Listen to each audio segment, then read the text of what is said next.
Alors, la masterclass sur la consanguinité chez les insectes et surtout mon avis, mon recul sur la consanguinité chez les insectes. C'est un bordel, on va pas se mentir, c'est terrible.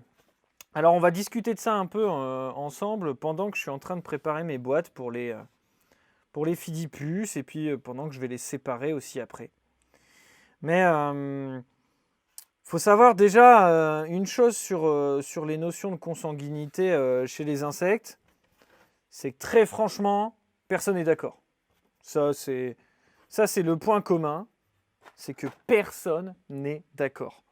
Donc, l'avis que je vais donner là-dessus, c'est mon avis personnel et très très personnel.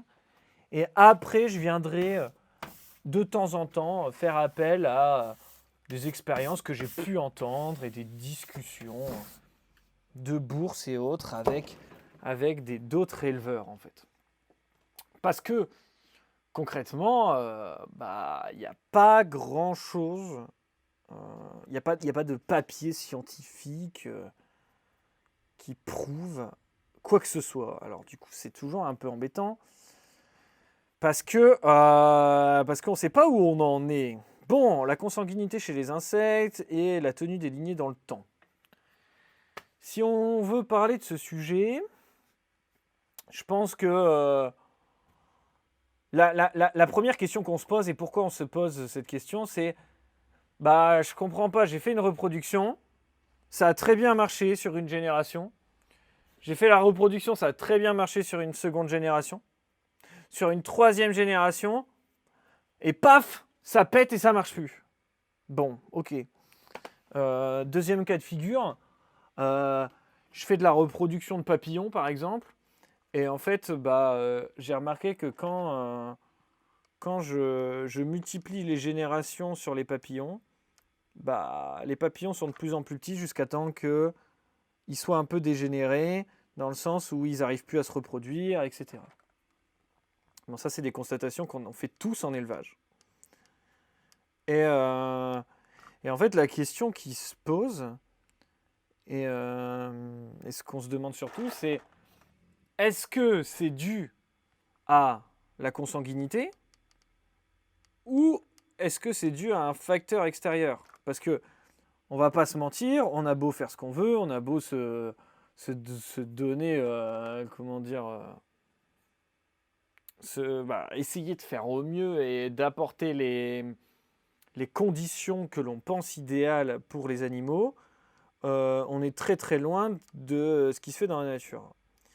Et donc, la question qui se pose, c'est est-ce la captivité? Est-ce un point dans la captivité? Est-ce que ce vieillissement des souches et cette consanguinité va toujours finir par pousser une souche et donc du coup, des gènes transmis par les géniteurs, etc., va pousser jusqu'à la dégénérescence et la disparition des souches. Forcément. Et dans ce cas-là, comment je dois faire en captivité pour limiter ce phénomène de consanguinité? Alors, on va pas se mentir, quand on discute avec les gens, on n'a personne qui nous dit « Eh ben écoute, la consanguinité... non, c'est pas ça que je voulais dire. On n'a personne qui va faire de la nuance. C'est-à-dire que vous avez personne qui dit moi je pense que parfois c'est la consanguinité et parfois ça ne l'est pas. En fait, personne ne dit ça. Vous entendez toujours la consanguinité chez les insectes, ça n'existe pas, ou c'est à cause de la consanguinité. Moi j'ai remarqué un truc pour avoir discuté avec beaucoup d'éleveurs. Force est de constater que plus un éleveur a de l'expérience, moins il considère la consanguinité. Alors, je pense qu'il faut aussi de revenir à la souche de qu'est-ce que la consanguinité en fait.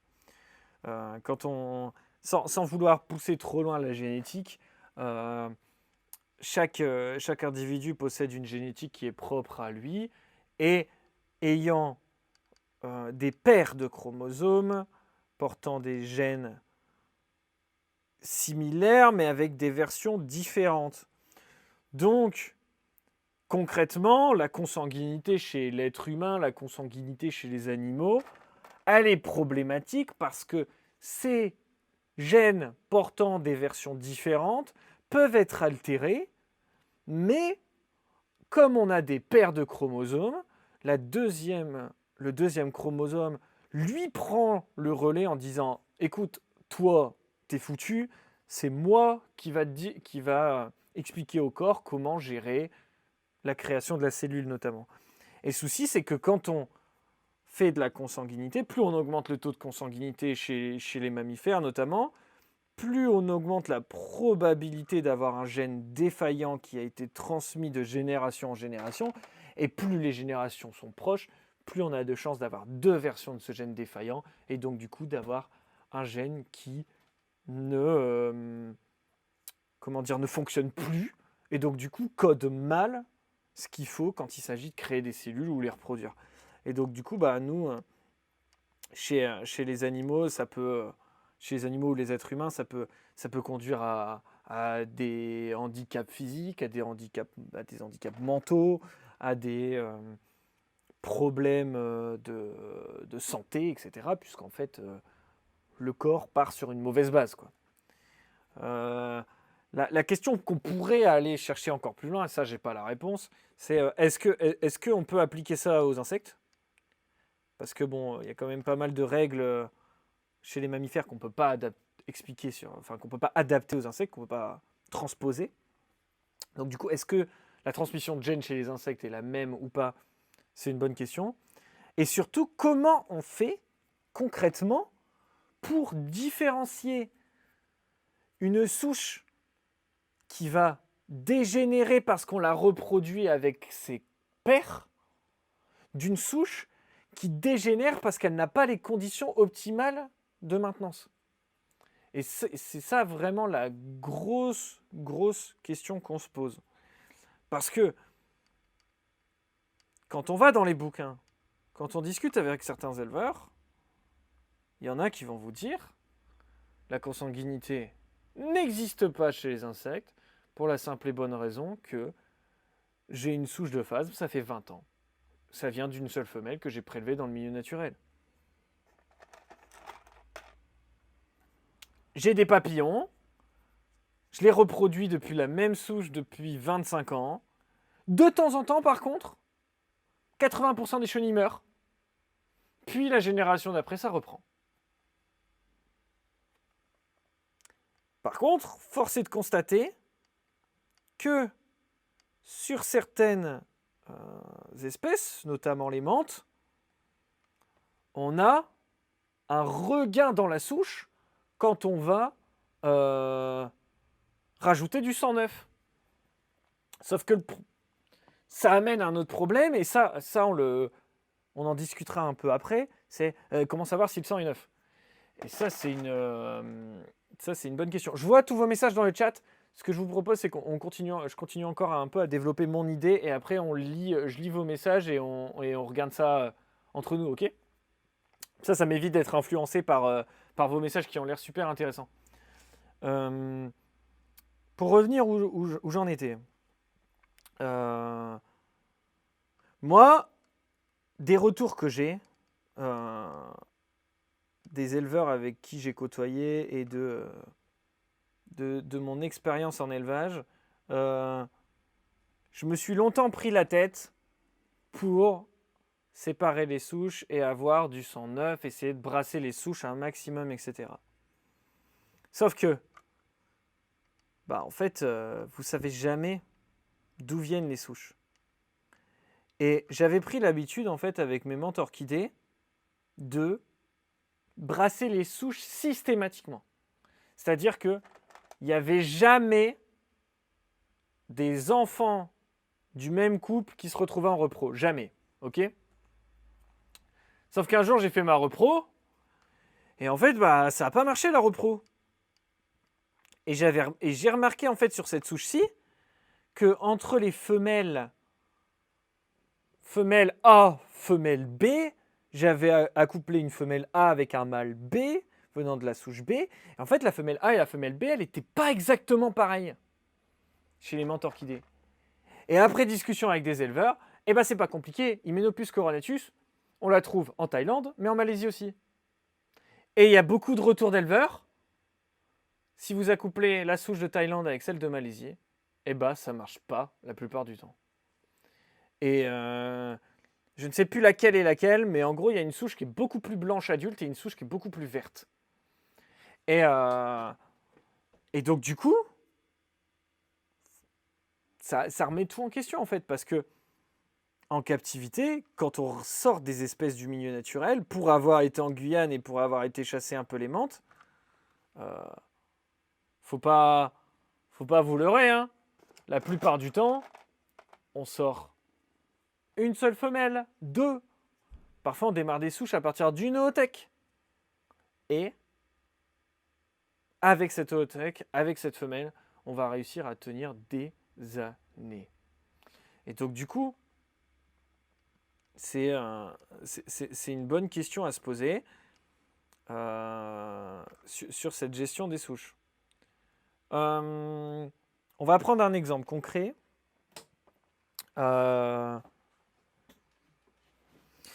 Deroplatis truncata. Deroplatis truncata, on n'en voit quasiment jamais en disponible.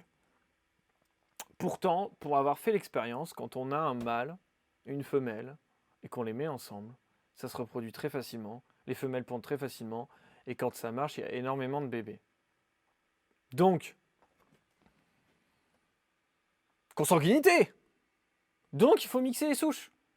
Sauf qu'en fait, concrètement, vous ne pouvez pas mixer les souches.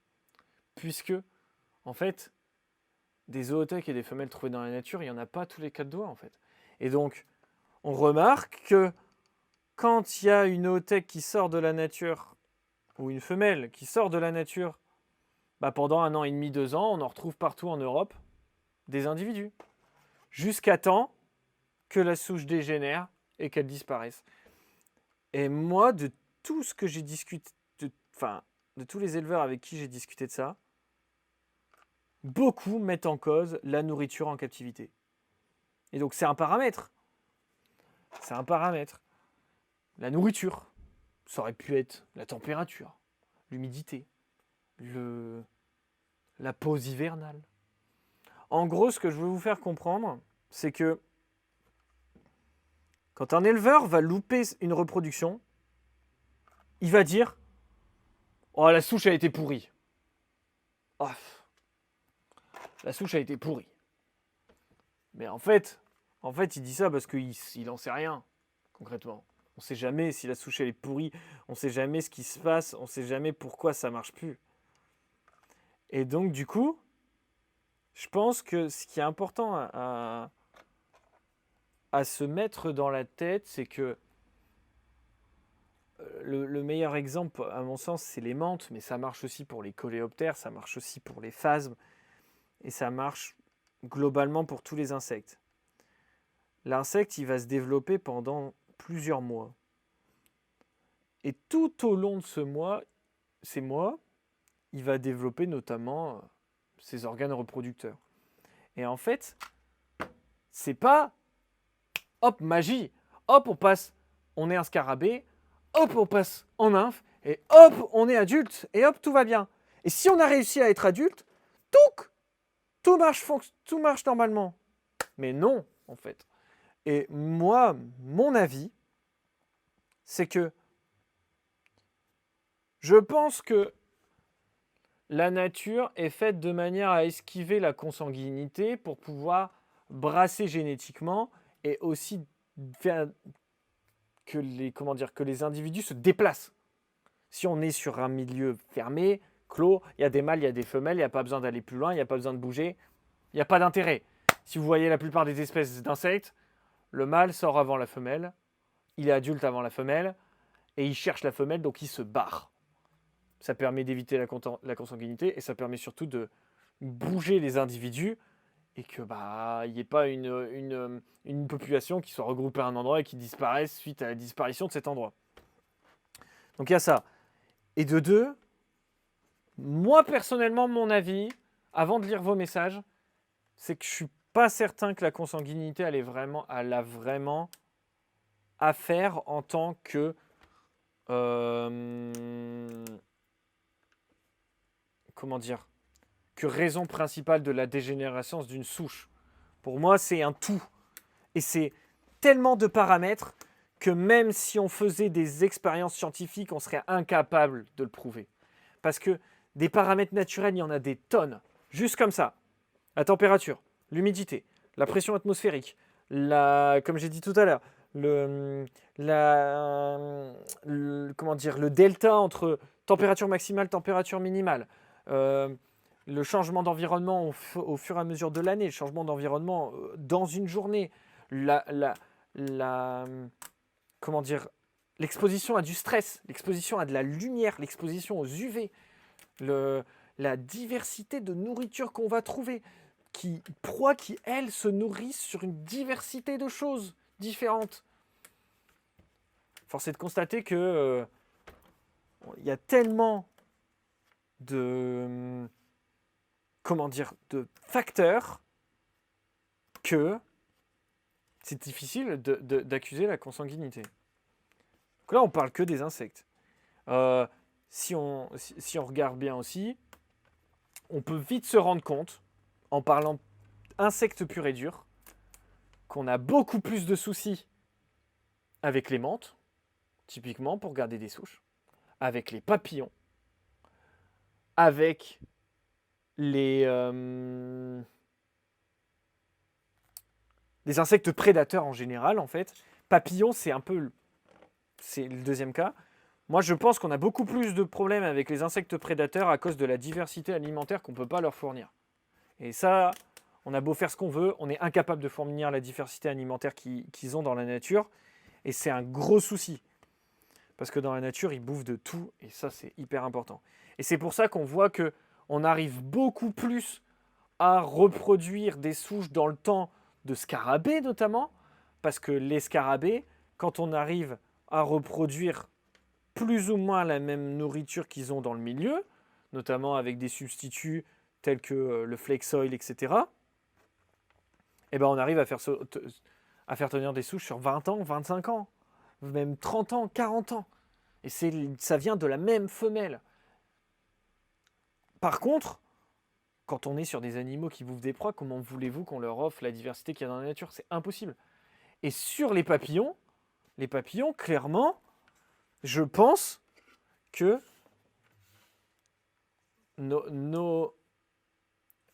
typiquement, on fait du Bombix, on lui file du Troène de chez nous. Sauf que le Troène, je suis pas sûr qu'il a les mêmes valeurs nutritives que la plante qui boufferait dans le milieu naturel, que le mûrier. La question aussi, c'est que chez nous, on l'élève en captivité, donc on casse le cycle naturel. Est-ce que dans la nature, il n'a pas un moment où il a une petite diapause? Est-ce qu'il va pas, le papillon naturellement, va pas pondre sur l'arbre au moment où les feuilles sont les plus adaptées? Parce qu'on sait très bien que par exemple, il ne faut jamais donner des jeunes pousses de Troène à des chenilles de Bombix. Parce que quand on file des jeunes pousses de Troène, la sève, elle monte dedans et c'est beaucoup plus chargé en toxines, etc. Puisque l'arbre, l'arbre, il a tout intérêt à ce que ces pousses récentes ne soient pas bouffées par la première bestiole qui passe, parce qu'il veut se développer, quoi. Et donc, du coup, forcément, on a des soucis d'alimentation, de gestion des nutriments qu'on est incapable de gérer en captivité. Alors typiquement, le Bombix, ce que j'appelle communément le Bombix, qui est Samia cynthia en fait, on arrive à tenir ces souches sur la durée, mais de temps en temps, ça pète. La souche, elle pète. Et ça peut être lié à plein de facteurs. Et notamment la qualité de la nourriture qu'on lui donne, puisque de toute façon, les papillons de nuit ne se nourrissent pas à l'âge adulte. Donc, à part lui offrir un milieu de vie qui est idéal, c'est-à-dire exempt de maladies, parce que bon, les chenilles, globalement, ils sont très sensibles aux maladies, en termes de nutriments, on va jamais pouvoir... on peut pas mixer les aliments, parce que la chenille, elle va mourir si on change d'alimentation en cours de route. Et votre Troène, je suis pas sûr que le Troène qui pousse à côté de chez vous, il soit le même que celui qui pousse à 100 km, qu'il soit le même que celui qui pousse à 300 km, et encore moins le même que le mûrier qu'il a dans son milieu naturel. Et donc du coup, voilà, on peut juste dire, oh moi j'ai eu une souche de Bombix, et de la merde la souche, dégueulasse la souche, j'ai fait une reproduction, ça n'a pas du tout marché, ça ne va pas. On peut dire ça, on peut dire, bon, c'est de la consanguinité, la souche, elle s'est reproduite trop de fois, bon, bah c'est tout. On abandonne, c'est la consanguinité.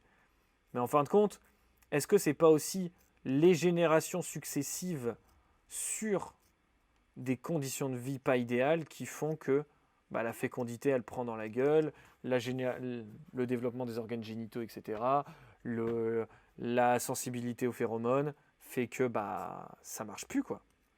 Parce que, bon, bah voilà, on revient sur le même truc, c'est que les phasmes polyphagiques qui vont se nourrir de plusieurs essences, bah, force est de constater que quand on leur fournit plusieurs essences, bah, ça se reproduit mieux et ça va mieux.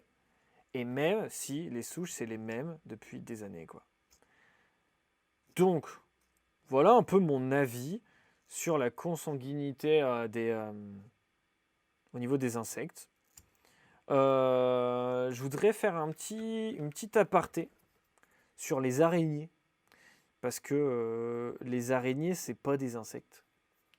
Mais ça vaut le coup d'en parler un peu parce que bah, sur les araignées, les mygales notamment, bah, il n'est pas rare qu'on fasse des reproductions sur les mêmes, sur de la consanguinité sur 10, 20, 30 générations, quoi. Et force est de constater qu'on se rend compte que les araignées sont beaucoup moins sensibles à la consanguinité. Mais comment peut-on savoir si ils sont moins sensibles à la consanguinité ou à la diversité alimentaire? Et voilà. Donc moi, voilà, je pense que je vais arrêter là pour ce petit laïus, quoi. Je vais lire vos messages dans le chat. Et comment dire, si vous avez des précisions à m'apporter, hein, que ce soit sur le stream maintenant en live ou sur YouTube, sur des études qui ont été faites, sur des retours d'expériences diverses à ce sujet, franchement, ça m'intéresse beaucoup parce que bah, c'est un sujet qui porte débat dans notre communauté des amateurs d'élevage d'insectes, hein. C'est très difficile de donner un avis là-dessus sans être à fond dedans et en étant nuancé. Alors, qu'est-ce que vous dites dans le chat? J'ai vu des longs messages. Je vais lire ça, tout ça. La question, c'est transmission du patrimoine génétique. Ouais, exactement. Est-ce que ça se transmet ou pas? Le génome des insectes est plus simple et non adaptable à d'autres ordres. Alors là, je ne sais pas.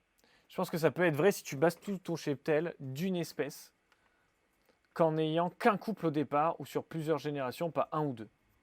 Quand tu as réduit ton cheptel sur tes espèces courantes, genre Phylocrania paradoxa, où tu ne gardais qu'un couple, les tailles réduisaient, les cocons étaient moins fertiles. Enfin, ça, c'est ton avis. Et c'est ton retour d'expérience aussi. C'est clair.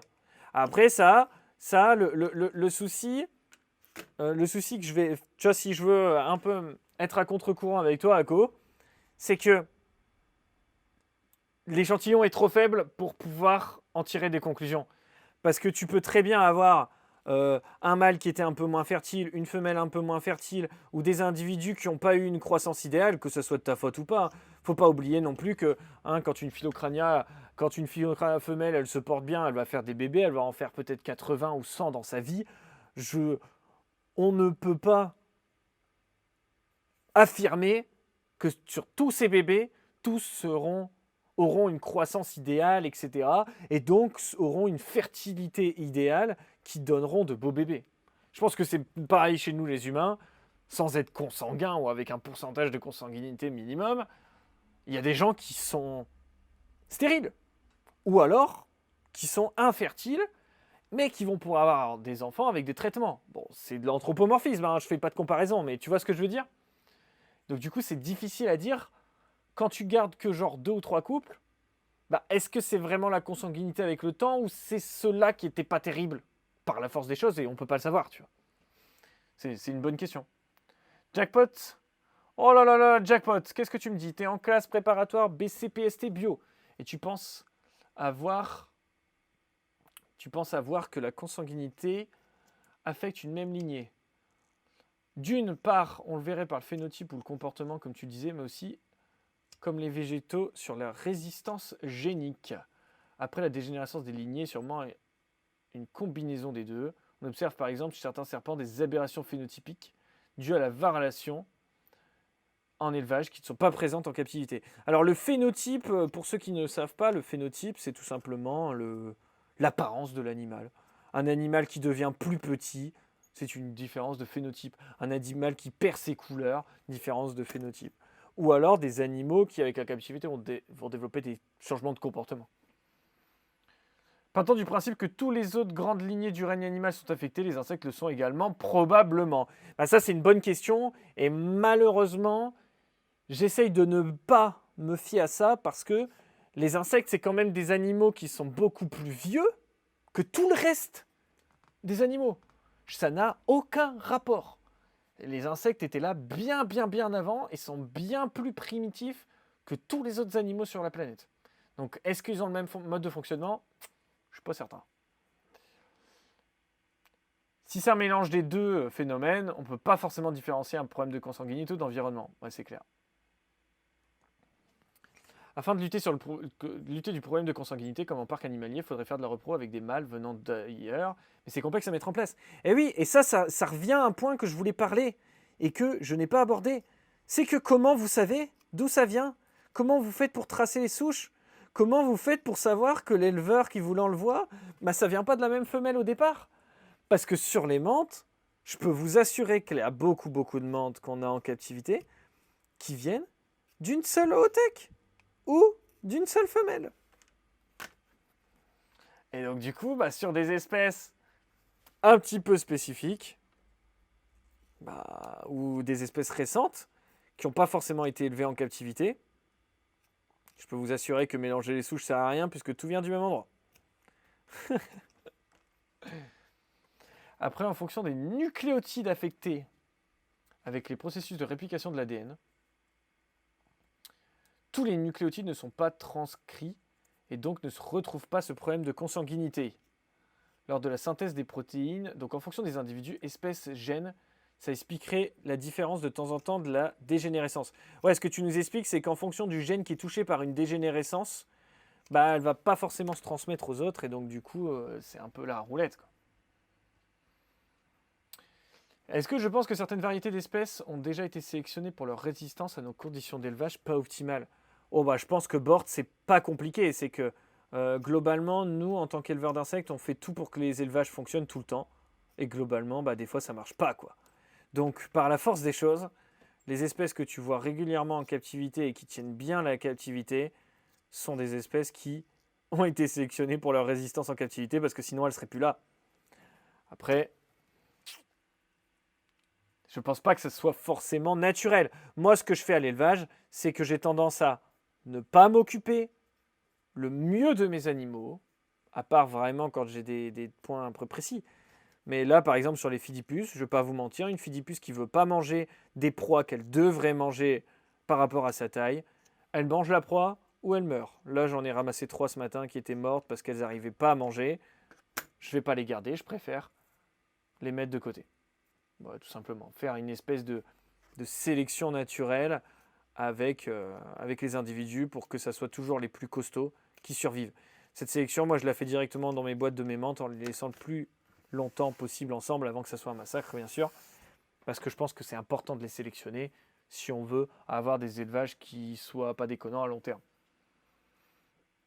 Du coup, un jour, on va ramener une oothèque et ce qui sortira se reproduira plus avec nos espèces locales. Oui, exactement. Exactement, mais enfin... Quand tu dis espèces locales, tu parles d'espèces captives. Parce que si tu parles d'espèces captives aujourd'hui, non, ça ne sera pas le cas pour la simple et bonne raison que il faut des millions d'années pour ça. Tu vois, il y a tellement de facteurs mal reproduits en captivité que la consanguinité ne joue sûrement qu'un faible rôle. qu'un faible rôle. Mais quoi qu'il arrive, on ne peut pas nier l'influence de la consanguinité. Bah, c'est la question qui se pose, quoi.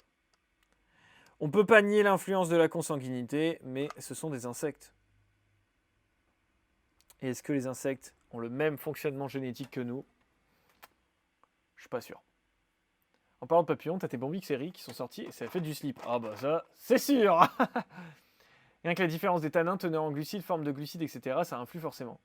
Le nombre de facteurs est astronomique, d'où la difficulté de montrer la proportion de l'influence de la consanguinité. Voilà, c'est toute la question. Hein. Mais bon. La consanguinité doit avoir un rôle, mais comme on est très très nul pour reproduire la nature, ce qui est un peu normal parce que c'est vraiment extrêmement difficile de la reproduire, moi je mise plutôt sur notre nullité plutôt que la consanguinité. Le rôle des ailes aussi, les mâles peuvent s'éloigner plus loin, les femelles naissent ensuite, etc. Bien sûr. La nature est bien faite. Hein.